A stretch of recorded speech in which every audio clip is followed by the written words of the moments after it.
Assalamualaikum warahmatullahi wabarakatuh.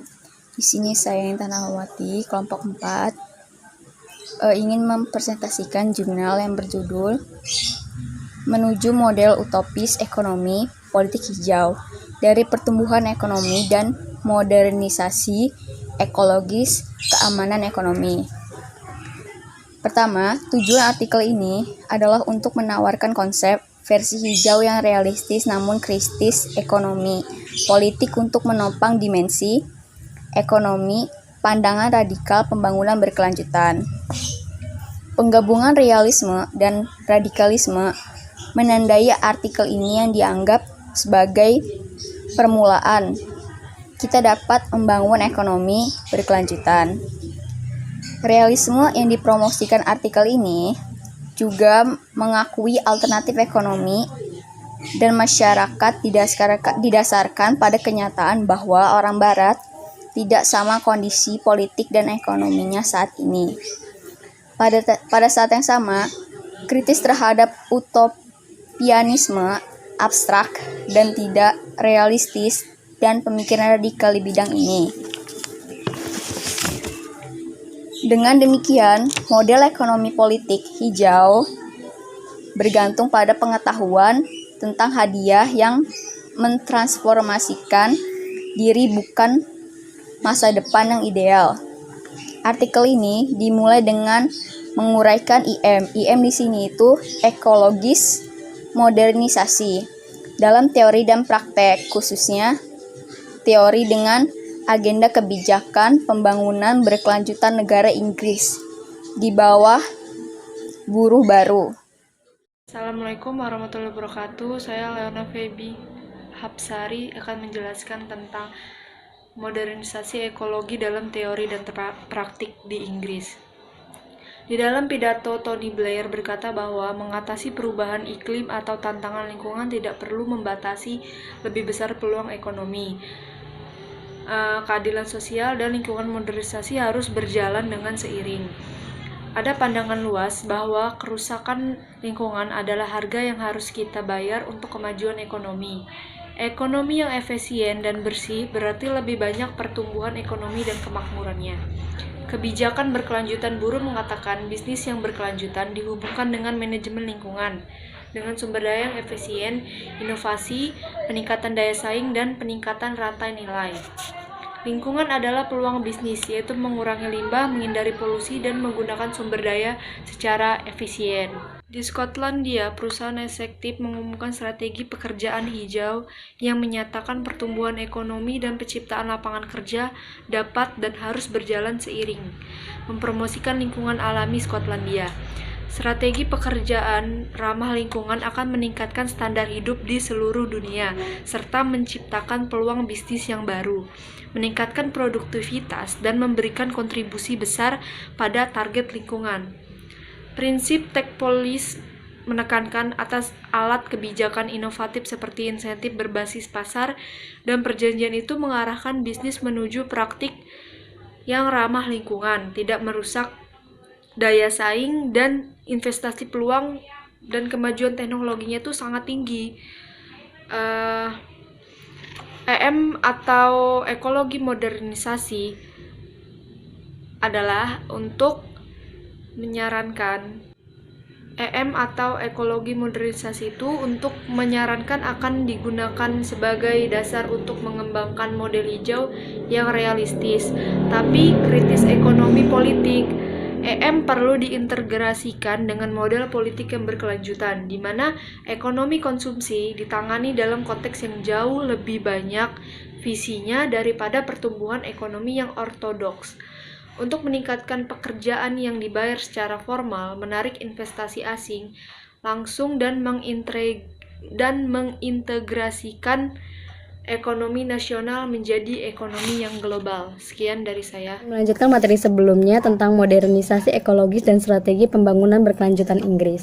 Sehubungan dengan masalah konsumsi yang utama namun menantang, laporan ini meskipun sangat tidak memadai, setidaknya menempatkan masalah penanganan dan penambahan konsumsi bersamaan dengan fokus produktif yang lebih lama dari strategi pembangunan berkelanjutan Inggris Raya. Dokumen strategi dengan tekun menghindari apa yang akan dilihat banyak orang sebagai masalah nyata dengan konsumsi, yaitu bagaimana menguranginya, alih-alih hanya berfokus untuk membuatnya lebih hijau atau mengurangi dampak lingkungannya. Tidak ada titik dalam laporan ini, hanya pertanyaan tentang mengurangi atau mempertahankan konsumsi yang dibahas, atau menghubungkan konsumsi dan pola konsumsi dengan kualitas hidup atau kesejahteraan. Artinya tidak ada diskusi yang memandang konsumsi sebagai sarana untuk tujuan lain atau bukan tujuan itu sendiri. Nah, tingkat tindakan atau kebijakan pemerintah sehubungan dengan jumlah konsumsi untuk serangkaian proses. Salah satu keterbatasan dengan IM seperti yang ditunjukkan oleh banyak penulis dan kritikus adalah fokusnya pada sisi produksi, kegiatan ekonomi, dan dampaknya terhadap lingkungan, mengarah ke fokus utama pada menemukan cara meningkatkan efisiensi sumber daya. Pemikiran di balik laporan tim Jackson baru-baru ini untuk jaringan penelitian pembangunan berkelanjutan berjudul Motivasi Konsumsi Berkelanjutan nampaknya telah memengaruhi fokus strategi pada perlunya mekanisme deliberatif dan partisipatif yang inovatif untuk pembuatan kebijakan seputar pengaturan konsumsi serta kebijakan akan pemerintah, serta contoh dalam hal mengadakan pengadaan publik sebagai kontribusi kebijakan utama dalam menangani keberlanjutan konsumsi. Namun terlepas dari semua penampilan, medan yang kompleks ini tidak dapat menembus intervensi kebijakan.